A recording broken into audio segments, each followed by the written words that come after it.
बेताल पचीसी की 15वीं कहानी। क्या चोरी की गई चीज पर चोर का अधिकार होता है? एक समय की बात है, नेपाल राज्य में शिवपुरी नामक नगरी थी। वहां यस्केतु नामक राजा का शासन था। यस्केतु की पत्नी का नाम चंद्रप्रभा था और बेटी का नाम सूर्यप्रभा था। जब राजकुमारी बड़ी हो जाती है तो वह अपनी सहेलियों के साथ वसंत उत्सव देखने के लिए बाग में जाती है। उसी समय वहां पर एक ब्राह्मण का पुत्र आता है। दोनों एक दूसरे को देखने लगे और मुस्कुराने लगे। इतने में एक पागल हाथी बाग में दौड़ता हुआ आया और राजकुमारी के पीछे पड़ गया। वह लड़का राजकुमारी को उठाकर वहां से भाग गया और दूर ले गया। राजकुमारी को उसने सुरक्षित बचा लिया था तो राजकुमारी ने उसका धन्यवाद किया। इस तरह शाम को दोनों अपने घर चले गए। घर जाकर लड़का राजकुमारी के प्रेम में व्याकुल हो उठा। इधर राजकुमारी का भी लड़के की याद में बुरा हाल था।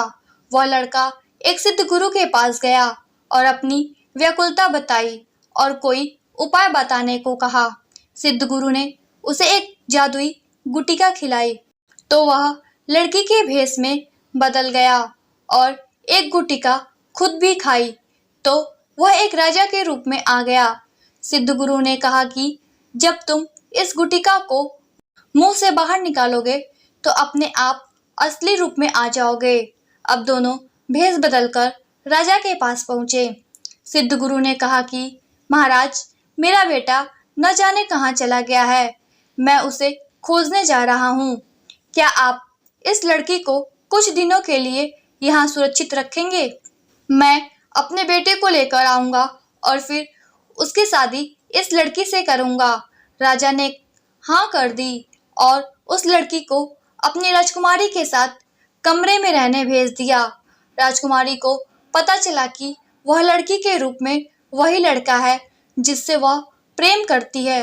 दोनों एक दूसरे को गले लगाते हैं और खुशी खुशी एक साथ रहने लगते हैं। दिन में ब्राह्मण का लड़का लड़की के रूप में रहता था और रात में असली रूप में आ जाता था। इस तरह दोनों को साथ रहते हुए बहुत ज्यादा प्रेम हो गया। दोनों ने कमरे में चुपचाप शादी कर ली।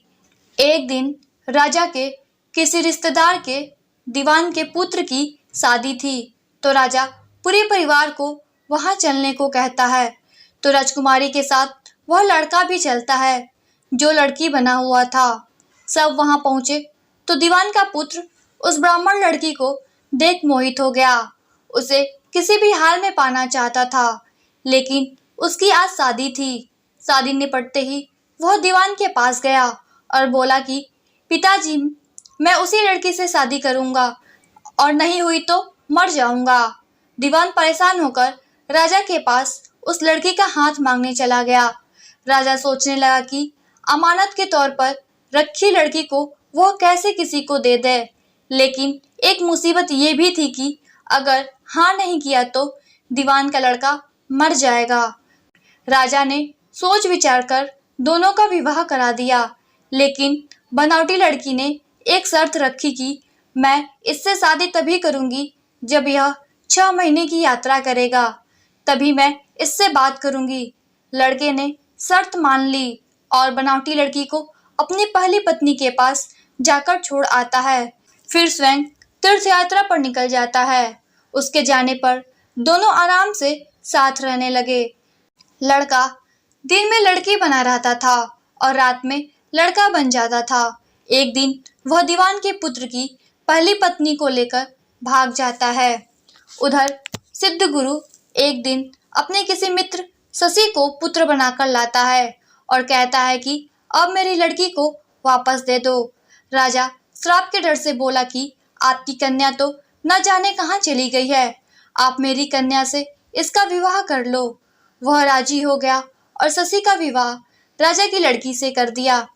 जब ब्राह्मण राजकुमार में राजकुमारी को देखा तो कहा कि ये मेरी पत्नी है, तो शशि ने कहा कि नहीं, ये मेरी पत्नी है।